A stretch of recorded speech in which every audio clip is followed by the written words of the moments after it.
Hi guys, my name is Mahdi. Welcome back to my channel.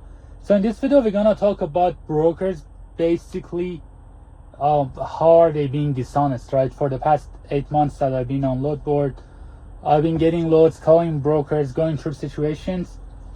So far I know that one of the biggest problems of the trucking industry are the brokers, not the foreigners, not the fucking anybody, not YouTubers, nobody, right? Actually everybody is okay, everybody have their part, right? But the one of the biggest one is the brokers, and let me tell you why. Okay, so currently I'm sitting somewhere in Colorado. I am gonna deliver tomorrow to a Home Depot. It's like 42 miles away. And you might be like, Matthew, what the fuck are you doing in Colorado after what happened to you last time? Remember? It was bad.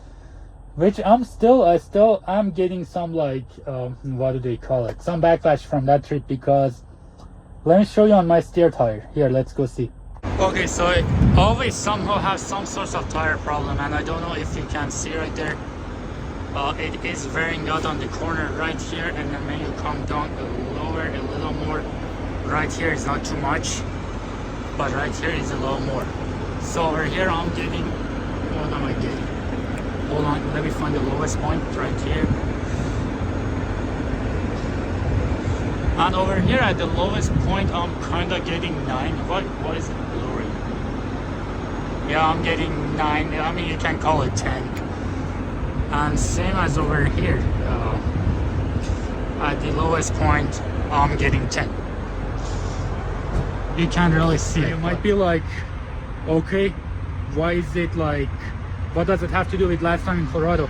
Because I did change all the steer tires, all of them are new.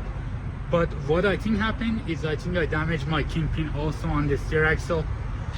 That one right there. Because if you remember, it was also leaking from its hub seal. So I think it jumped up and down so much that I damaged the kingpin on it. I'm sure it's not the alignment, I'm sure it's not the tire, the other side looks good. And the reason is, I think it's a kingpin because it happens at 2 points that are close to each other, and I think it's kind of wobbling every time it's turned and come to that. It's like wobbles a little bit, and I think what happened. And I'm probably gonna keep my eyes on it and sacrifice that tire until I get home, because I know Speedco and them are not gonna change my kingpin. And the other shop I called was like, oh, you have to book your schedule, like you have to book an appointment, and I'm out till Thursday. And obviously as an OTR truck driver, I do not want to sit anywhere for not even 1 day to get that repaired. You know, I can just keep my eyes on it and then replace it when I get home. But okay, so why are we talking about broker? Is it this load that I got here? I picked it up from Loving, New Mexico, and I'm coming to Colorado. And it's basically 41,000 pounds of salt. I'm going to Home Depot. But when I got there, there was another guy was getting loaded, and then we had to move off their property to do tarp and strap and stuff. And then when I pulled up next to him, he was a very nice guy from Colombia. What happened was we started talking, and then he told me, hey, how much did you book the load for? And then, okay, let me tell you this. We picked up from the same place, and we're gonna deliver about 20 miles apart. I'm gonna deliver in Lone Tree, Colorado. It's somewhere below Denver, and then he was gonna deliver somewhere above Denver, and then he was going about 20 miles more than me, right? And then he was like, how much did you book the load for? I was like, I booked it for 2,100, basically going 580 miles. So it is paying $3.65 a month for this load. And then he got mad. He's like, oh fuck, like he was mad, you know. I got it right away. I was like, what happened? How much did you book it for? And then he showed me his rate count, and he booked it for $18.50. Same loads, even going farther than me, you know.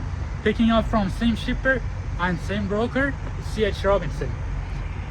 And it pissed me off, man. I felt bad for the guy, because look, all of us are here. I mean, he have the same expenses. He's going even farther than me. So why does he have to be getting paid less, right? And I told him, he got mad, and then I'm like, did you book it yourself? He's like, oh no, my stupid dispatcher, blah blah blah. And then we again talk more, you know. But that's the thing I want to say. And then other than that, we're gonna talk about this. Obviously, like, it's fucked up to be like, I'm sure C.H. Robinson still made money from this load that they give me. right? But from the other guy, they made an extra $250 because they paid him $250 less than what they paid me, right? For the same load, picking up from the same place, and his is going farther, which is like fucked up. Okay, let me go back in the truck. It's kind of cold out here. Man, it's really cold in Colorado. It's like 25 degrees right now.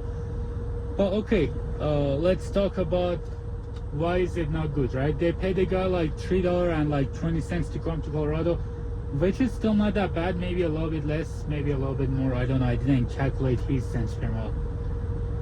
Yeah. But the thing is, like, coming here for a lower rate is fucked up, and the brokers doesn't care about drivers at all, you know. Let's talk about the personal experience. I see so much things going on. Like, let's say there are loads on load board, and then there are different brokers posting it for different price, right? Like, one time I was stuck at like somewhere in New Mexico, right? And then I did call up this broker to get a load that was picking up from Sanders, Arizona and going to Riverton, Wyoming, and thankfully he didn't give it to me. So the next day I called a different broker that had posted the same load, and I got it for an extra $200, you know. So there's like, even when I live in Idaho, right, we have a shipper that sends out a lot of construction materials, and they send up a lot of like construction materials from point A to point B, and they do it weekly, like couple times a week, to the same place for months, because basically the steel racks that they are building warehouses and stuff. And then I always see there is one broker that pays the good money to carry them, there's another broker that pays the decent money to carry them, and then there's a third broker that pays shit money to carry them, you know.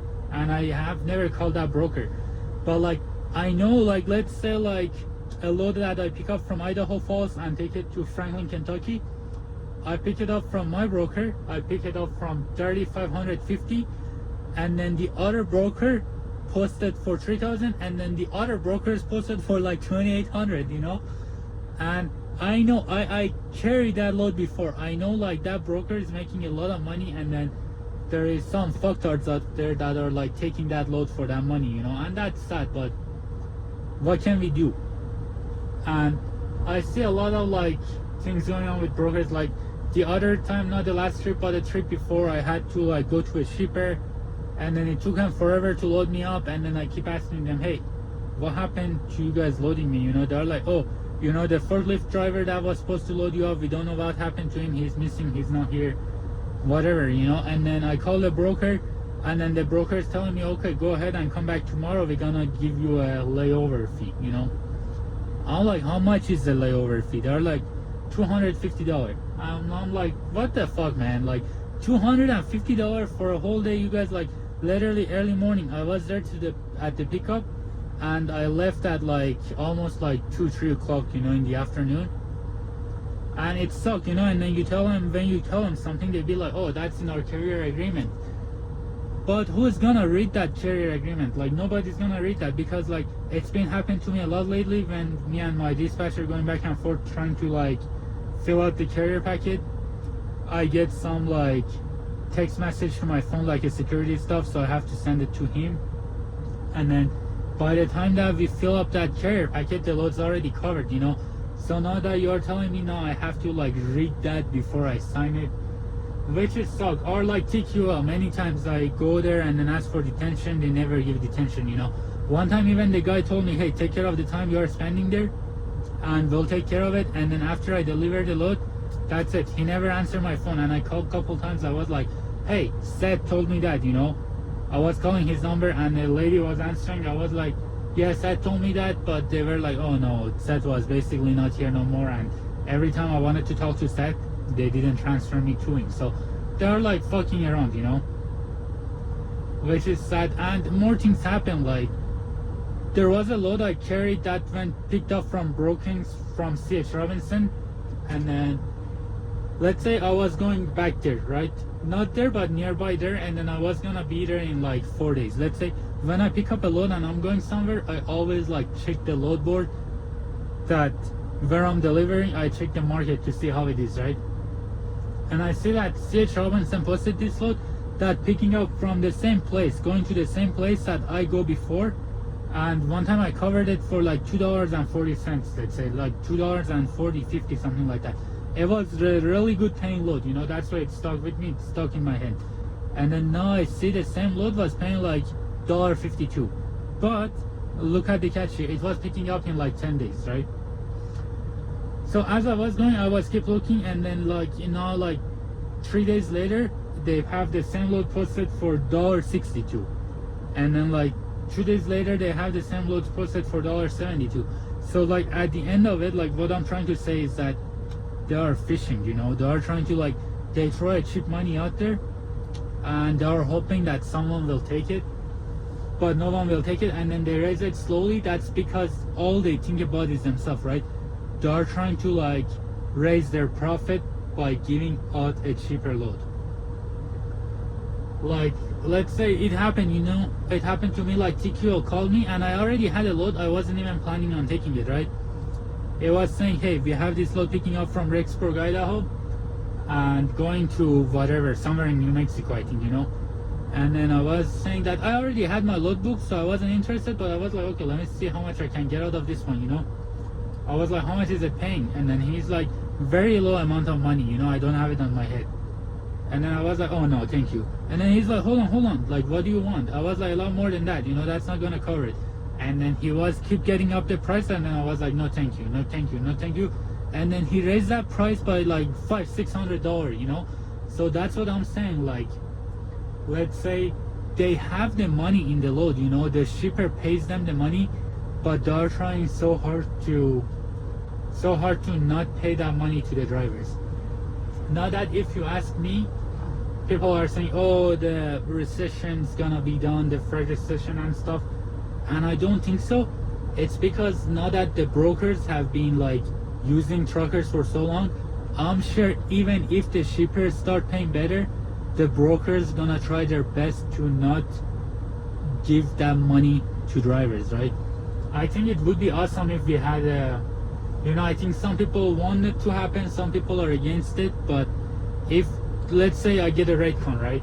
And the rate con says that how much money the broker received from the shipper and how much money is the broker is giving me, right? And I think I have a right to see that, because if, let's say, the shipper paid broker $3,000 and the broker is paying me $2,100 or $2,200, I'm gonna be like, no, absolutely not, you know, I'm not gonna sign that rate con, no way. And I know that others won't either, because like you're gonna be buttered. Like, why would you sign that load when you know that the broker is making $800 out of you by doing absolutely nothing? You know, you're not gonna sign it, nobody's gonna sign it. Even the people who carry cheap loads, when they see that, they're still not gonna sign it, you know. So that would be good if the FMCSA actually do something about it, but they're not going to, because I know, look, brokers even paid off FMCSA, man. They're not here for drivers, I swear to God, they have nothing to do. They are not even working towards the driver's interest anymore. I think it's fucked up. Look at me sitting here for 34 hours now doing my reset. What the fuck do I have to sit somewhere for 34 hours, right? It's the dumbest thing that FMCSA can come up with. Like, sit somewhere in a truck for 34 hours and do what? Right? It's 34 hours. Like, what the fuck am I supposed to do in a truck? Sit for 34 hours, right? It's stupid. How long have I been sitting here for? I have 8 hours on my cycle, but I've been sitting here for 28 hours, right? And it's the dumbest thing ever. Last time I was doing my reset, by the way, I got hit at the truck stop, but by a fucking idiot that the guy didn't even know what the fuck he was doing. That's for another video. It's coming, like going back and forth with their insurance. It's hard to make a claim, right? But yeah, so at the end of the day, the brokers are the reason, you know, for this thing, you know, for us not making enough money. Obviously the drivers are the reason for taking the cheap freight, but it seems like the brokers are hand in hand, you know. They know that drivers are suffering, so they know about like your freight decision and stuff, and they're still trying to make a lot of money out of it, you know. And some people say that, oh no, you know, and you have good brokers also, you know, good brokers, bad brokers. I feel like C.H. Robinson TQLs are really bad. You know, these are the guys that keep a lot of money to themselves because they work with the new carriers. But as I'm like, I booked myself a load through text from Station Logistic today, you know, and I'm gonna pick up a load tomorrow from somewhere near Denver, and I booked that load for 2100, and then going to Boise, Idaho. It's paying good, you know. It's paying like $2 something cents, you know. It's paying a good $2.62, I think. I don't know. I'm gonna leave it on this side right here. So basically going to Boise, Idaho from right near Denver, you know, and paying 2100. So it's not that bad, you know. If thankfully I can set up with these brokers, right? If I was gonna fucking leave Colorado for CH Robinson or for TQL, I was gonna be like leaving Colorado for like what, $1.80 if I'm lucky, you know, and maybe even $1.50. So thankfully I'm able to set up with new brokers, so that's been helping a lot.